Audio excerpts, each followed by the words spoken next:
the friendship is sharing deal. Because I want one of your McNuggets. And I need some of your Quarter Pounder. There's a deal for everyone at McDonald's. Get one favorite like 10-piece chicken McNuggets, a Quarter Pounder, or a Big Mac and get another for just $1. Price and participation may vary. Valid for item of equal or lesser value.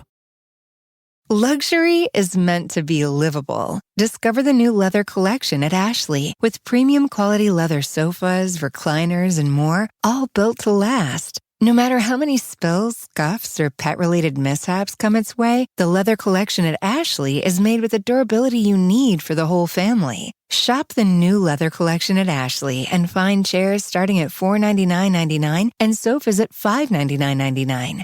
Ashley, for the love of home. To get the Crime Writers on Aftershow right now, go to patreon.com/partnersincrimemedia. I'm Rebecca Lavoie, and this is Crime Writers On.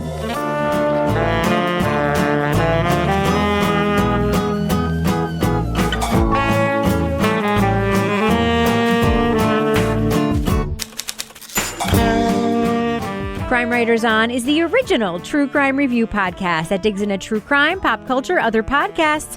And on this episode, Marty Byrde is offered a chance to get out from beneath the Mexican drug cartel. Will new rivals and old enemies prevent their escape?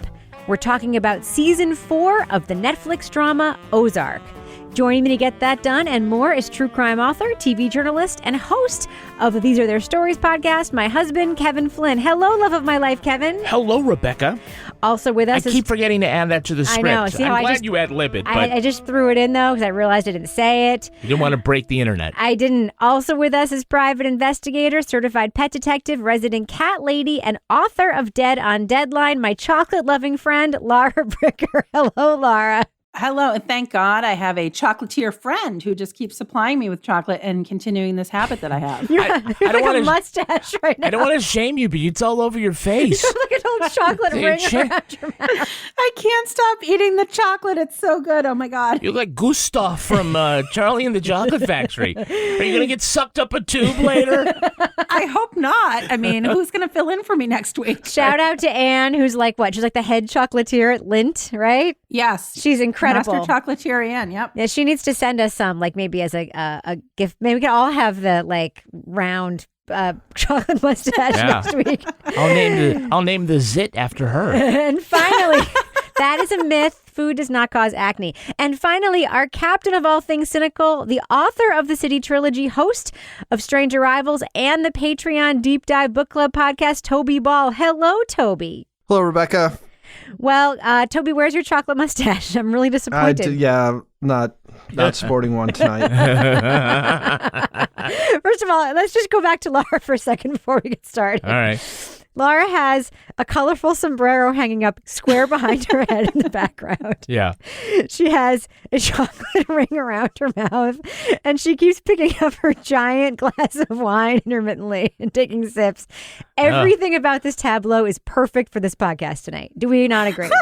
It's pretty Ozark-y, yeah. It is pretty perfect. I am very, very excited. The only thing that you can't see from where you are that makes it even better, but worse for me, is that a mouse has died in the wall next to me. And all I can smell is a carcass. Yeah. And so I had to order more of this thing called rat zorb. Yes. Oh, did you learn that in cat detective school? I didn't. I wish I did. But yeah, rat zorb is coming because that's probably why I'm drinking the wine and eating the chocolate, to cover up the smell of the body that I'm sitting next to. I sometimes buy those little net bags of rocks that they sell, like at Home Depot. I ordered one of those too. Yeah, those are pretty good. It's pretty bad. It's pretty bad, but it's appropriate for Ozark because dead bodies. Yeah. Everywhere. Yeah. Left and right. Rat zorb. Okay. We learn something every day. All right. Well, I think that should bring us into our review for the evening. Shall we get to it, Kevin? Yeah, let's do it. All right. Let's roll the first clip. I don't give a good goddamn what you or your Mexicans have to say about anything. Okay. But if you don't do this, their response is going to be quick and it's going to be brutal. We're just the messengers here. Omar Navarro has offered Marty and Wendy Byrde a plan to finally walk away from their money laundering debt to the Mexican cartel. All they need to do is help the drug kingpin go legit and receive immunity from prosecution in America. The FBI, they don't make any agreements that aren't advantageous to them. I am aware that I will have to make some concessions. Concessions? Yes. Concessions. Navarro's nephew and heir apparent, Javier, complicates things by running violent operations against the feds. At the same time, Marty is secretly attempting to broker a deal with the FBI. I need to confess. When my uncle first told me about your disagreement with Helen, my vote was to kill the two of you. No offense. Of course not. Meantime, the consequences of their earlier actions continue to reverberate. A private investigator is looking for Helen, the cartel's assassinated attorney. And Wendy's decision to have her brother killed has fostered resentment from their son Jonah, as well as pushed Ruth Langmore to switch alliances to rival poppy farmer Darlene Snell. How stupid are you? When Darlene's involved, no one is safe. Not you, not Wyatt, especially not Jonah. And you're any better? You really think you could trust someone to shut a guy's dick off? I know what I'm doing. Jason Bateman, Laura Linney, and two-time Emmy winner Julia Garner return for Season 4, Part 1 of Ozark. The series again finds the Byrdes dealing with complications, large and small, to protect their family and get out of the money laundering business. Spoiler alert, we are going to be talking about significant plot points from Ozark Season 4, Part 1. So if you want to remain spoiler-free, go to the estimated time code in our show notes to hear our thumbs up or thumbs down reviews. Now, Kevin, the showrunners here made an interesting choice to give us an opening scene of a car wreck with the Byrdes. Mm-hmm. I have a question for you. Yep. Because given what we've seen in Season 4, Part 1, I find it a little bit to believe, going back and watching that scene again and the happiness with which they're sitting in that car, that scene is really true to what happens to that family. Do you think that scene is actually going to be something that is going to happen to this family? Yes or no? Is there some doubt that maybe it's a dream or something? I'll say that Ozark has always been really good about foreshadowing. Okay. I mean, even in the credits between every episode, there's a graphic of stuff that's upcoming. I think by placing this scene here at the start of the season, it really sets the stakes for the whole season and the next part. You know, there's a part 1, part 2. They've broken the season up this way. We know that there is some additional harm that will come to them, and it makes us wonder if everything that they're doing now is going to be all for naught because someone is dead, or they're all dead, or they're just lucky to be alive, or whatever. So it ups the stakes for what is about to happen. Yeah, but why do the stakes feel so high then? Because, Toby, this is such a weird choice, because this is a rare show for me, and I'm not going to, put this all on you guys because you might feel differently. There's only one other TV show I felt this way about, and it's The Americans, where this show has managed to become better and more suspenseful each season. I think it's better than Breaking Bad in that way. I think Breaking Bad actually became less suspenseful during its run because it actually became scarier, so the stakes felt faker. This show for me has become, because they keep layering on suspense and bringing in new troubles that feel realer, they've managed to layer on higher stakes. And for some reason, even though they show this scene first, which I would think would make me think nothing's going to happen to Jonah and Marty and Wendy in this scene or this scene or this scene, I still felt those stakes, which made this scene seem like a weird choice to me. What do you think about the placement of this opening scene? Yeah, I kind of, share some of your feelings in that it does feel as though it takes away. I don't know if anybody thinks that any of the Byrde family are actually going to be killed in any of these scenes. Like you would have actually thought that if you hadn't seen that car accident at the beginning. But it does kind of remove a little bit of that suspense on the off chance that you would think that would happen. I wasn't quite sure what to do. I mean, the one thing I thought sort of thematically was that it might be showing that their fates are sort of inextricably entwined, because I think that's sort of a main theme of this first part of the season, which they've started, but I think they leaned really heavily into it's all about family in these episodes. And I wasn't sure if maybe that was why they did this thing at the beginning, but it did. There were some scenes where it's just like, they obviously make it to the van, so it's not going to end up that badly. So, Laura, I'm curious about what you think about Wendy, because we definitely see Marty in some ways becoming more human this season, I think, and Wendy becoming more unhinged. At least I feel that way. How do you feel about this character evolution?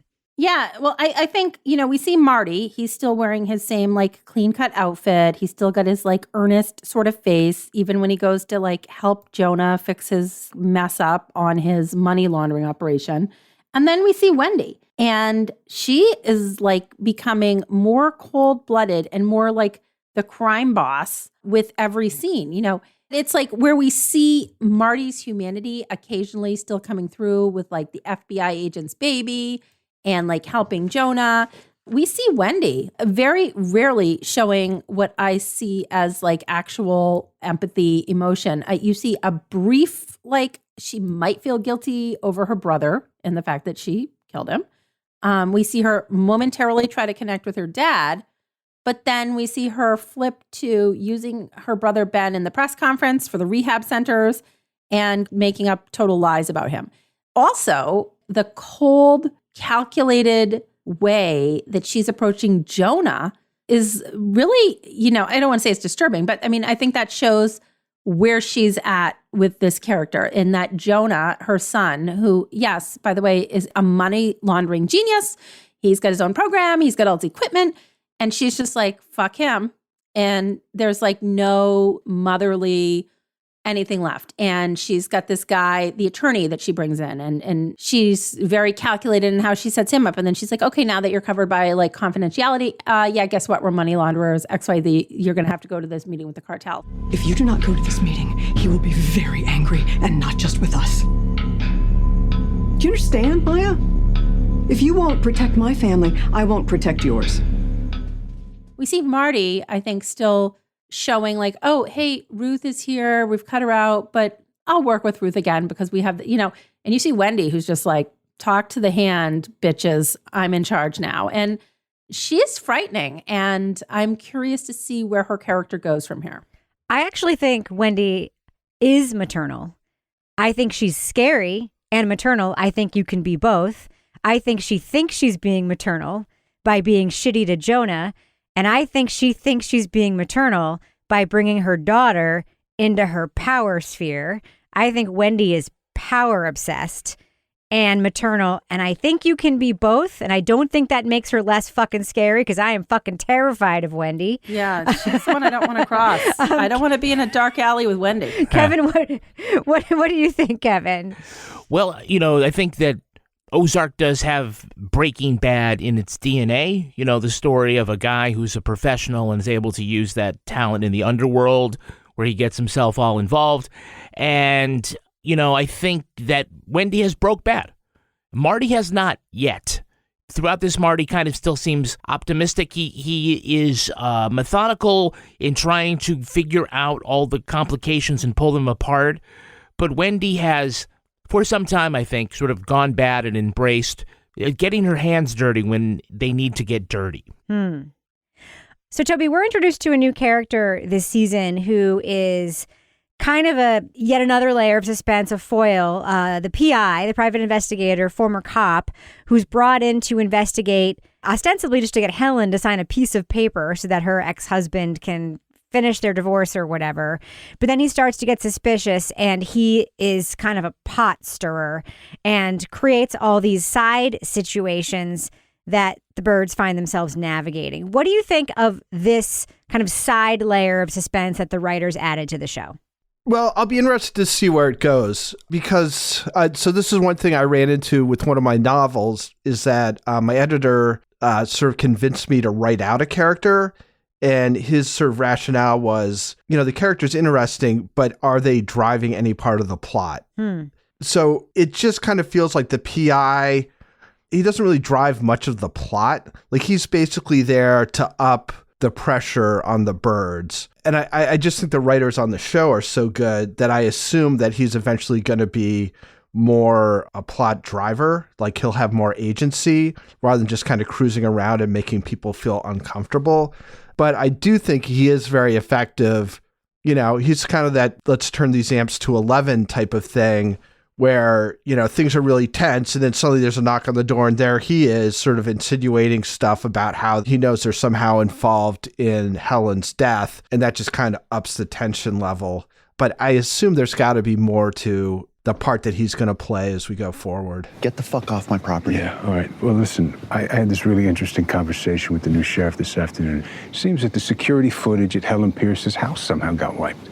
Maybe you messed it up when you broke in there illegally. Yeah, okay, I hear that. Or, I don't know, maybe you got rid of some evidence? There are so many outside people adding to this that end up playing different roles than they think we will. So we have the FBI agent, Maya, who goes from being an instrument to an actor when she decides to go off script and arrest Navarro instead of letting the FBI do their thing. You have Javi, who's just supposed to be like the willing, obedient nephew of Omar, who becomes really fucking scary and like the chief antagonist. He's sort of the Gus Fring of the season now, where he's like, there's a character in Better Call Saul, same thing as the nephew, hot-headed nephew of the cartel leader who is causing problems for the protagonist. He also reminds me in Breaking Bad of that like knockoff Matt Damon looking guy who's just like goes around shooting people. So Laura, what do you think about this? Because they are layering on, and you did send me a note that you don't care for the many, many, many tension layers here. Yeah. So I guess my feeling on the plot this season seems to be a little different than other people. And I feel like the over-the-top plot twists for me are making it harder to buy into the interpersonal dynamics in the show in a way that's like having me believe and feel that sort of visceral gut connection reaction to some of these characters that I felt in earlier seasons, because it just feels like some of the twists and turns and everything that's happening is more like, to me, like, I get the plot this season.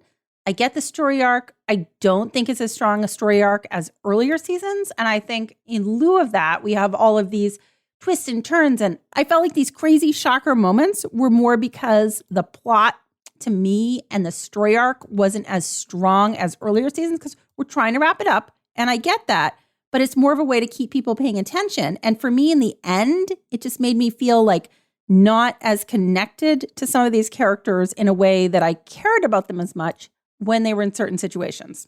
Toby, what do you think about all the balls, all the plot balls up in the air? Because there's like 15 of them, it feels like. Yeah, I kind of felt like it was almost like kind of a bridge in between last season and what I assume is going to be a pretty wild part 2 of this season. There's so many things kind of going on. It's like, what's going to happen to that poppy field? What's happening with Ruth and Frank Jr. I mean, there's just all these things that are kind of going on. It almost felt like the middle book of a trilogy where you're trying to get from the beginning to the conclusion. So, and I thought they did that well. I mean, they do that while keeping things interesting and moving quickly. But I do think they now have it set up so that you can get some resolution in a bunch of different places, but it's not exactly clear how it's all going to work out. I really like the way that they do the trauma stacking here, where all the complications beget other complications. In order to solve one problem, you end up having to deal with another one. It's like you have to cross the street, but you don't have shoes. So you go to a guy with shoes, and it's like, but I want the laces. And you can't have the laces because someone just stole the laces. And you try to cross the street, but there's a cop there who also wants the shoes. And there's a car barreling down on you. And the car swerves at the last second and hits the cop. But now your wife doesn't want to cross the street. It's like, that's what Ozark is. The friendship is sharing deal. Because I want one of your McNuggets. And I need some of your Quarter Pounder. There's a deal for everyone at McDonald's. Get one favorite like 10-piece chicken McNuggets, a Quarter Pounder, or a Big Mac, and get another for just $1. Price and participation may vary. Valid for item of equal or lesser value. Luxury is meant to be livable. Discover the new leather collection at Ashley with premium quality leather sofas, recliners, and more, all built to last. No matter how many spills, scuffs, or pet-related mishaps come its way, the leather collection at Ashley is made with the durability you need for the whole family. Shop the new leather collection at Ashley and find chairs starting at $499.99 and sofas at $599.99. Ashley, for the love of home. Ryan Reynolds here from Mint Mobile. With the price of just about everything going up during inflation, we thought we'd bring our prices down. So to help us, we brought in a reverse auctioneer, which is apparently a thing.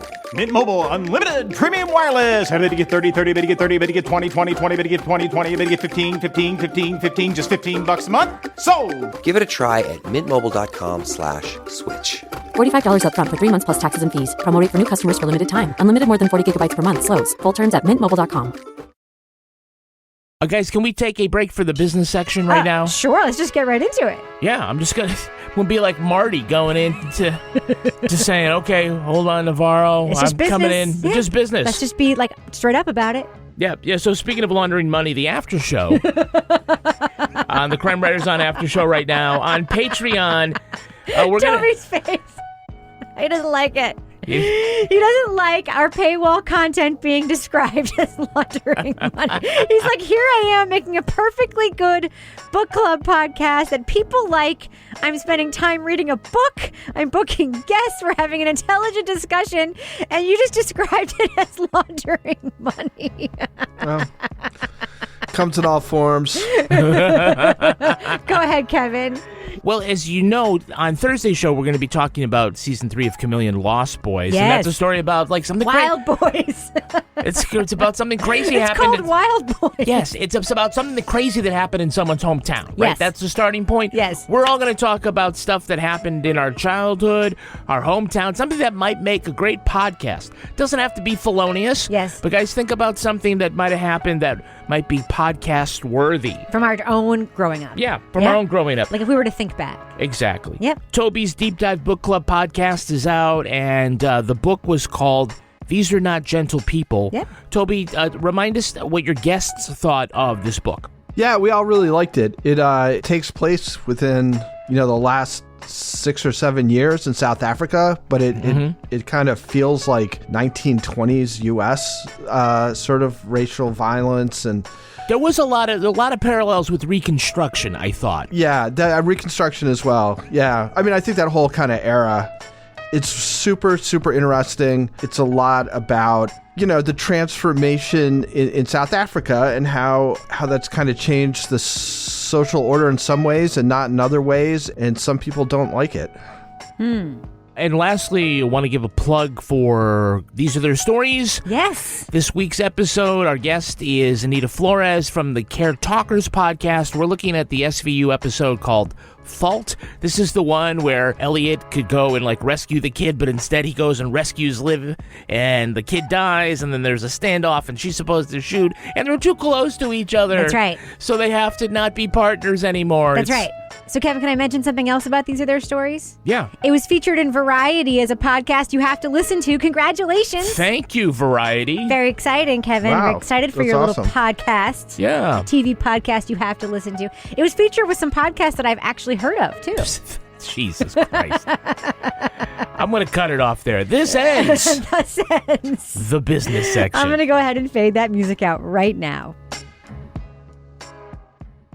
So I want to talk about one of the plot lines that they actually do from start to finish in the season, because there are a couple of them. And that is one of my favorite story arcs. This is Ruth's plot to sell Darlene's heroin as an organic farm-to-table product to a celebrity chef, played by the actor Eric Layden, who's this very frenetic actor who I think does an incredible job portraying the celebrity chef. What makes yours so good? Oh, this shit hits different.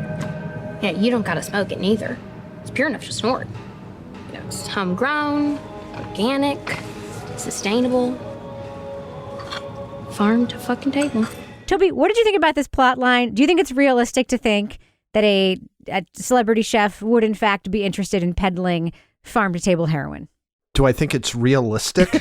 Could you imagine a scenario? I don't think I've got enough information to make a judgment on that. But no, I think it was witty and clever. And then I also think it's, it feels kind of important to Ruth's character to kind of situate her in where she is, that she's sort of successful in this small way, in this place that she doesn't really like and would love to get away from, but is not taking any steps to actually get away from.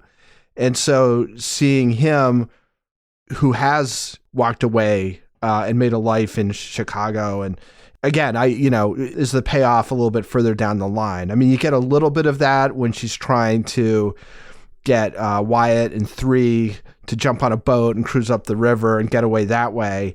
But you do think that in Ruth's sort of long play is eventually getting out of Ozark and going somewhere else. Whether that actually happens, I mean, it seems like that's part of the sort of tragedy of her, is that she's sort of destined to be there. Like she's a creature of that place and is, not going to be able to leave. But it's an interesting addition to kind of the forces that are at work with her. Yeah, every time she learns something, I mean, everyone says she's good at what she does, and every time she learns something, she seems like almost on the precipice of success, and then something always fucking happens. Like, she sells the load of heroin, but it's the load of heroin that Marty needed for the pharmaceutical company. She sells it to the chef, and that's going to be the new success thing, but then he overdoses, and he then wants out of it, so then that fails. Like, it's like she's always like right fucking there, and then it's the Byrdes that somehow derail her chances of success. But it's also Marty who always comes in and helps her and saves her. How many poppy fields did she think that chef was going to do? I mean, I have 2 questions. I have 2 questions about this last line of discussion. Number 1, did anyone else have shades of Pulp Fiction when the overdose was occurring and then all of a sudden he vomits? I was like, oh, this is like Pulp Fiction. Narcan, yeah.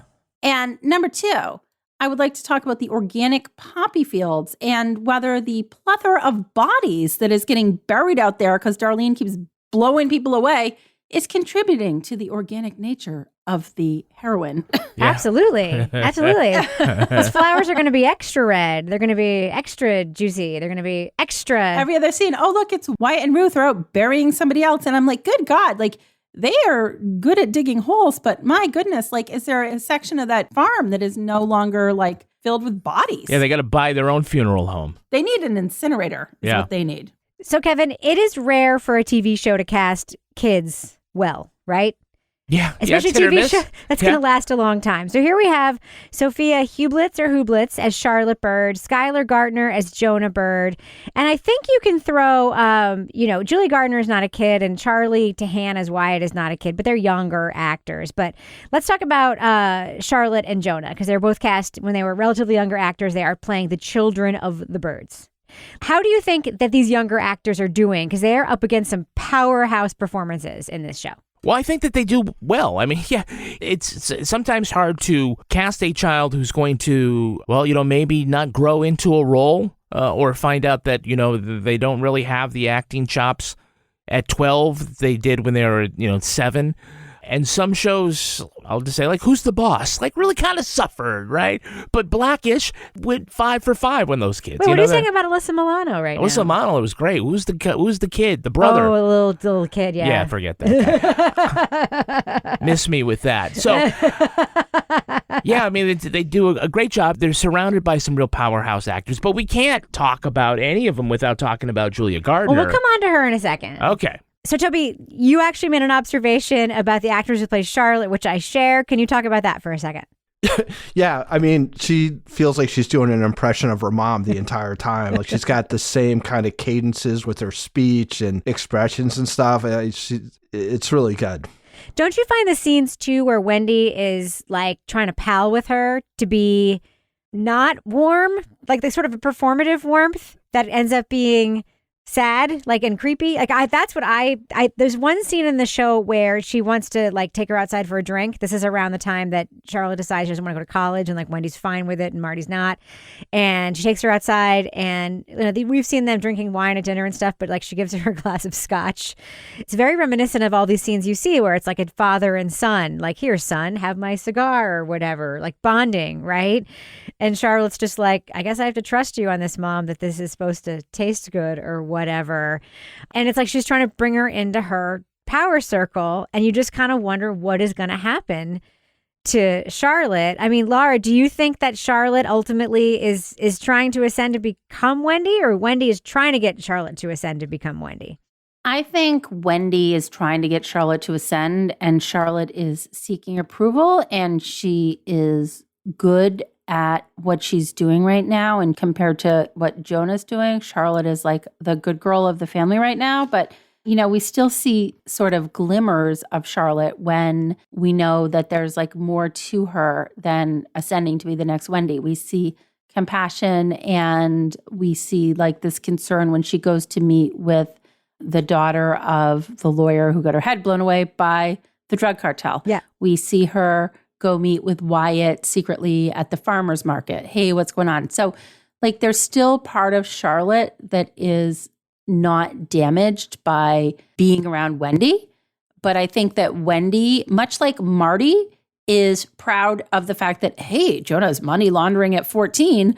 Wendy's like, hey, look at Charlotte. Like she doesn't want to go to school anymore because she wants to work with me. So it's like that same sort of dynamic and that same sort of relationship. But who knows? I don't feel like Charlotte is as cold-blooded as Wendy, but who the fuck knows in this show? Because the next thing you know, she could turn around and blow somebody away. I mean, that's the way the show goes. I just felt like she was in those two scenes with Wyatt and with Helen's daughter. She was being very manipulative. She was carrying out orders, right?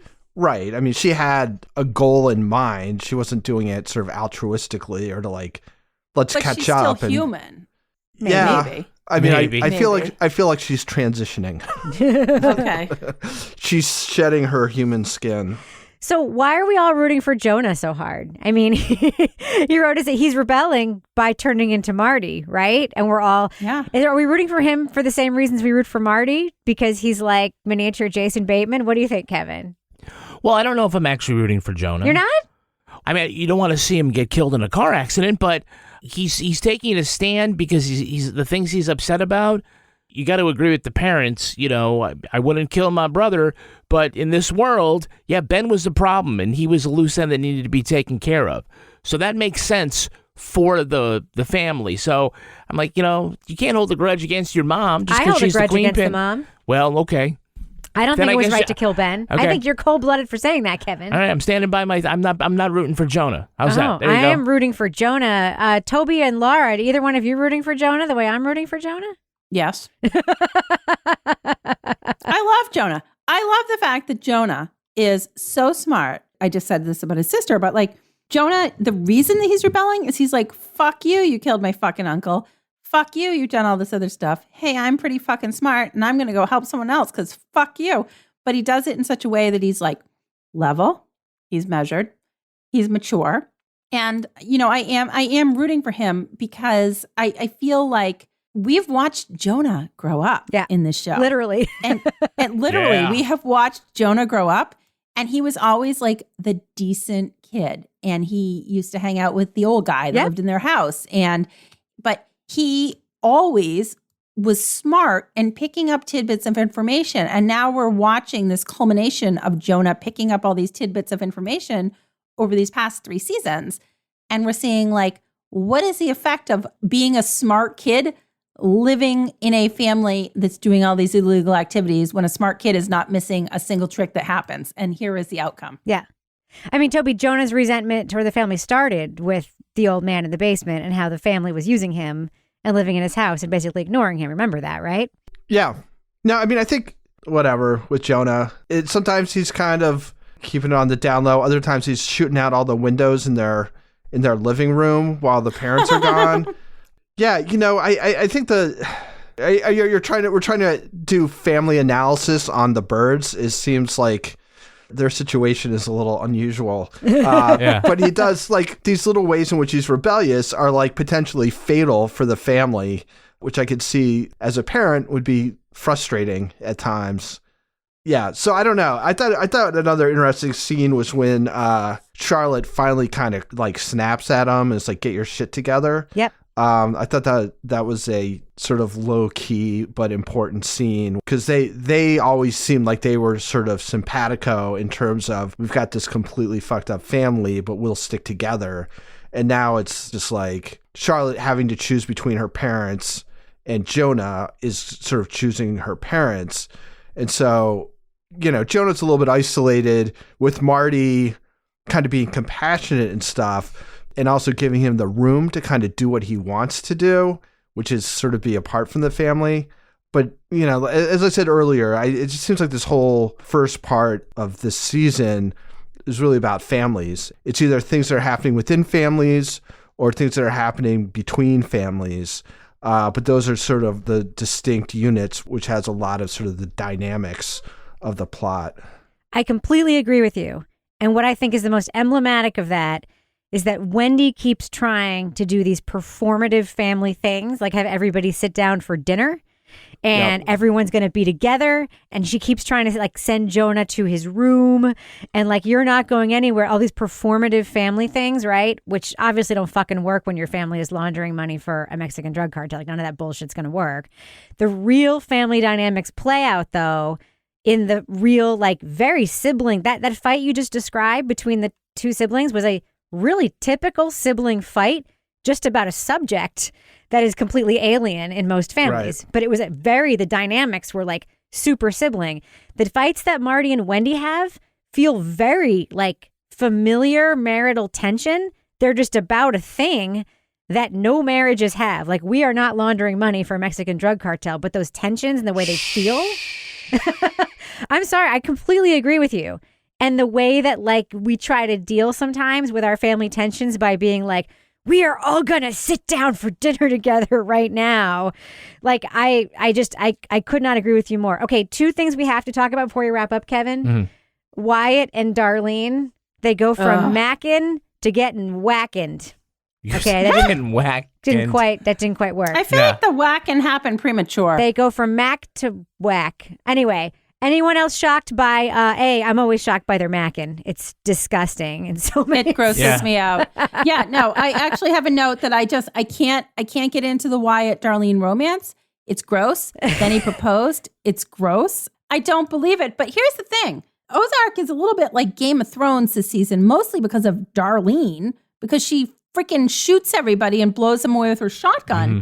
But at the same time, we need Darlene and her shotgun around. And the fact that both of them get like knocked off so abruptly is like, so what's going to happen now? So what's going to happen now? I would like to say, P.S. I hope Ruth and the son of the Kansas City mob take over the farm and become lovers and business partners and take on the world. That's my hope. I don't think Ruth needs a guy with no dick. I don't think that's what Ruth needs. Well, they said it was bigger than before, Rebecca. They said it was bigger than before. That might be a joke. Yeah, Toby. It might not have been I don't know. Sorry. Might have been real. Toby, it seems like you're into the Darlene Wyatt romance. You seemed like you were upset when I said that it was gross. It's gross, Toby. I wouldn't necessarily characterize myself as being into it, but I just think if the genders were reversed, I don't think the reaction would be so strong. I mean, it would be strong for me. I still think it would I just feel like we see like older actors with younger actresses constantly. And it's still gross. And they flip it in this stage, and they're consenting adults. It's all good. He's like 18. But he's also not 18. Good Lord. He was going to go to college. Like in this show, it was like a few months ago that he was planning to go to college, remember? I know, but you don't have to go to college at 18. I feel like he's going to be a non-trad one way or the other. He's also very giving, Jesus. Anyway, what's interesting about it is the effect that it has on Ruth, right? And how it complicates her life. That was an effective part of the plot, Yes, I mean, it did end up with a lot of conflict within Ruth and with stuff that she was trying to do. So, yeah, I didn't have a big problem with it. Their partnership. I mean, I didn't have a problem with it plot wise at all. I don't think it's a disgusting plot. I just think that they include it for a reason. Part of that reason is to unsettle the viewer, which it does. Obviously, their partnership unsettles Ruth's life. Their deaths break her. Yeah. Kevin, were you shocked by their deaths? First of all. A little bit. Yeah. A little bit, but yeah. Were you shocked by how the breaking of Ruth Langmore? Look, we've talked about a lot of characters, and I'm going to sound catty. None of them are as interesting as Ruth. Yep, agreed. The way that That's not catty, that's just true. Julia Garner is great in this role. When she gets confronted with something where she's like up against something and she gives these silent looks, she looks both angry and vulnerable all at the same time, better than anyone. And just when you think she can't play the role any better, she comes in at the scene at the end with the shotgun, screaming at the Byrdes. And I've never heard anyone give a line, at the top of their lungs like that came off as sounding real. and not just like being histrionic over the top bad acting.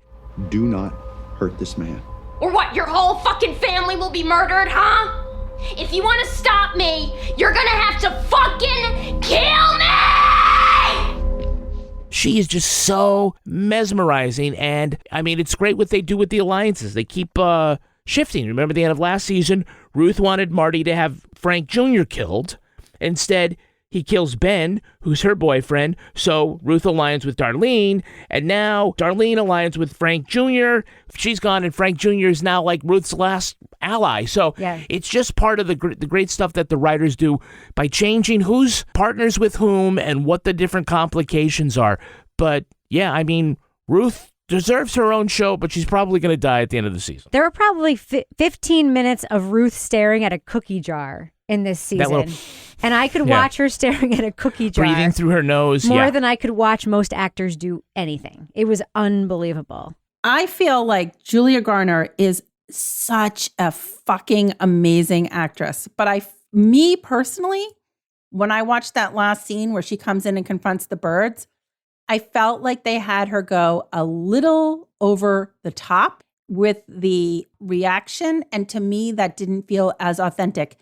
However, the scene with the cookie jar where she has Ben's ashes and they're in the cookie jar, in the goat thing on the counter in her trailer, which she still lives in, despite the fact that now she could move anywhere. And she's still living in this very just sad, place. That cookie jar scene was her at the top of her game.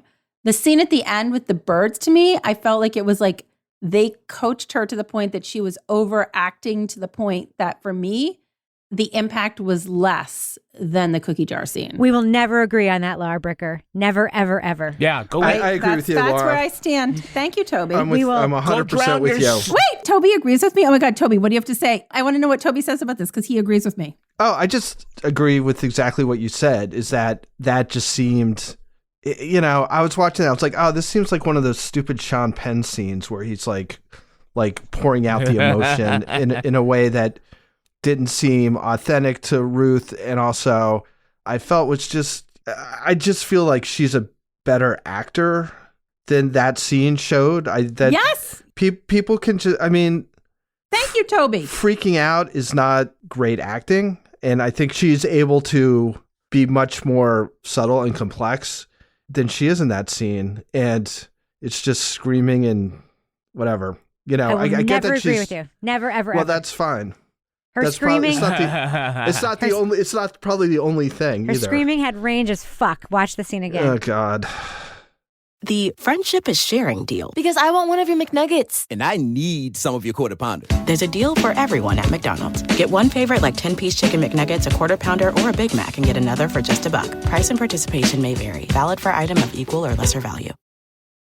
Luxury is meant to be livable. Discover the new leather collection at Ashley with premium quality leather sofas, recliners, and more, all built to last. No matter how many spills, scuffs, or pet-related mishaps come its way, the leather collection at Ashley is made with the durability you need for the whole family. Shop the new leather collection at Ashley and find chairs starting at $499.99 and sofas at $599.99. Ashley, for the love of home. Hey, I'm Ryan Reynolds. Recently, I asked Mint Mobile's legal team if big wireless companies are allowed to raise prices due to inflation. They said yes. And then when I asked if raising prices technically violates those onerous two-year contracts, they said, "What the f*** are you talking about, you insane Hollywood ass?" So to recap, we're cutting the price of Mint Unlimited from $30 a month to just $15 a month. Give it a try at mintmobile.com/switch. $45 up front for 3 months plus taxes and fees. Promo rate for new customers for limited time. Unlimited more than 40 gigabytes per month. Slows full terms at mintmobile.com. All right. Well, I think we should do what we do. Let's let our listeners know, should they check out Ozark, Season 4, Part 1. Of course, maybe if they want to do that, they should have watched Seasons 1 through 3 of Ozark first. Laura Bricker, what do you think? Thumbs up or thumbs down for this chapter of Ozark? So I'm still a thumbs up for Ozark, but I'm not as enthusiastic a thumbs up for Season 4 as I have been for the past 3 seasons. And to me, it's because it feels like we're trying to wrap it up and we're trying to make the plot all tied together. And I feel like the first 3 seasons were so strong in the plot that there's some things in this season that don't really feel authentic to me, that don't really connect with me. But I love this show so much. I love Marty Byrde. I love Ruth. Julia Garner, I think, is like absolutely fucking amazing. I love the fact that even though these people are like laundering money, they sit down and eat their pasta and drink wine at dinner and act like nothing's going on.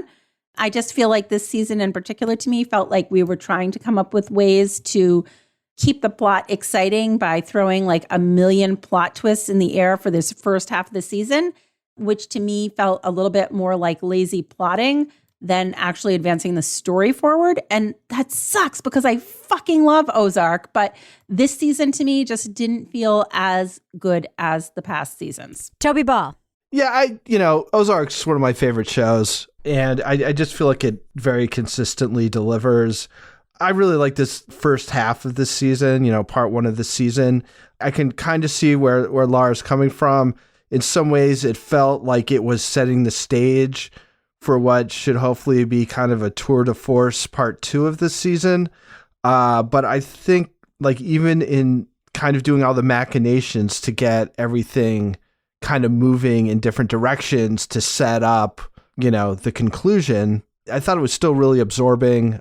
The writers the plotting is, to my mind, so strong. So yeah, it's a very big thumbs up for this and all other seasons of Ozark. Kevin Flynn. Yeah, I'm a thumbs up. I just love everything that Jason Bateman and Laura Linney and Julia Garner are putting into this. Give them all the awards. That's what I say. Keep winning Emmys. They deserve it. It's a really great show, and I can't wait to... It's so weird when they do, like, it's season 4, part 1. I love it. They did that on Mad Men. It's actually a contractual thing about the way actors get paid.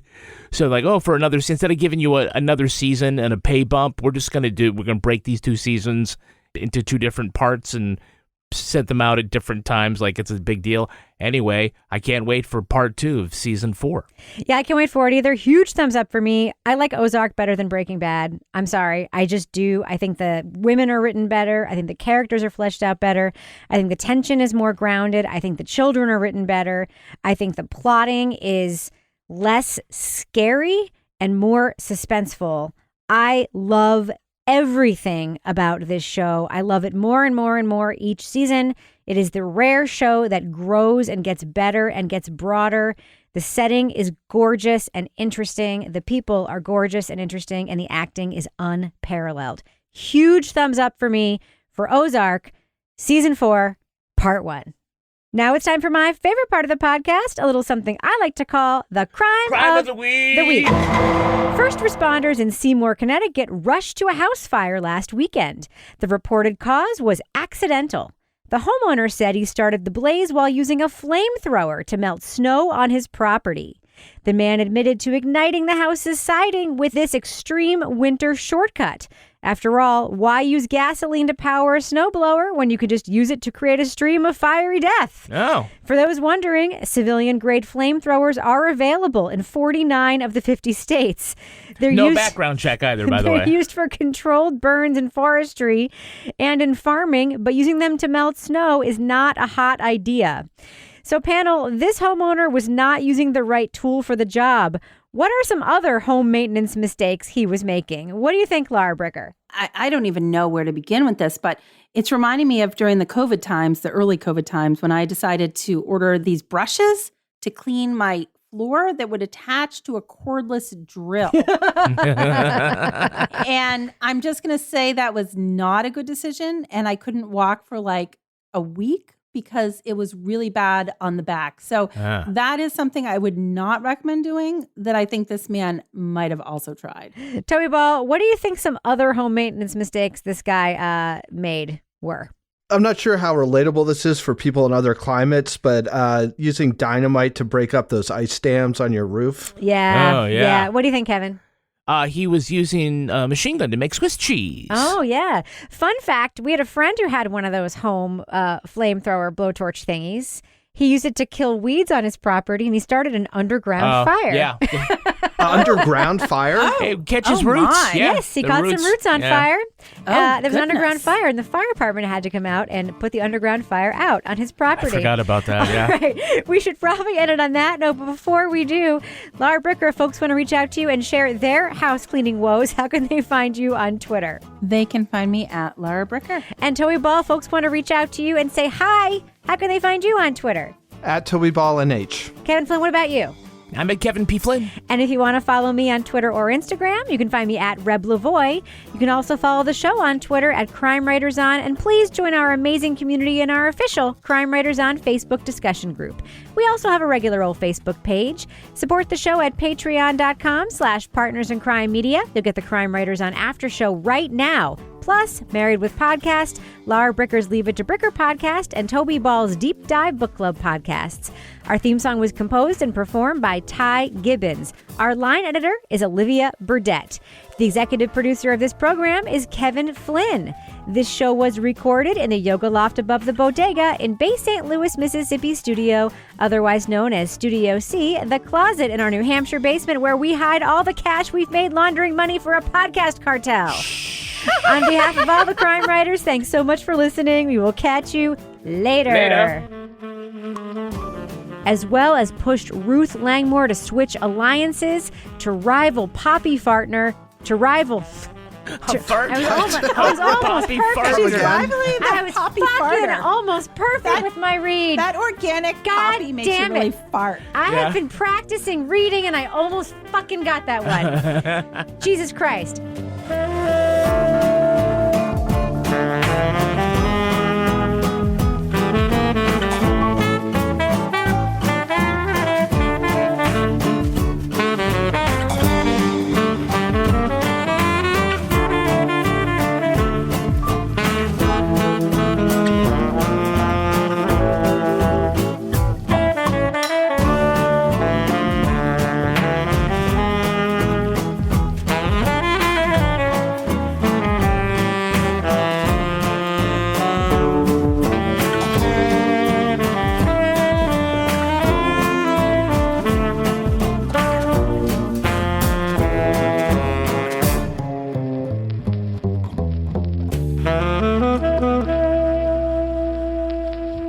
Partners in Crime Media.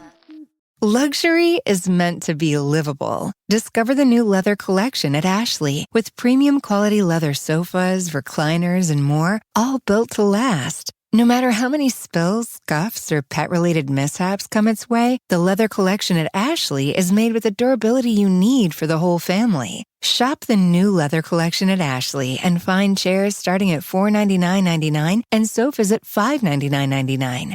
Ashley, for the love of home.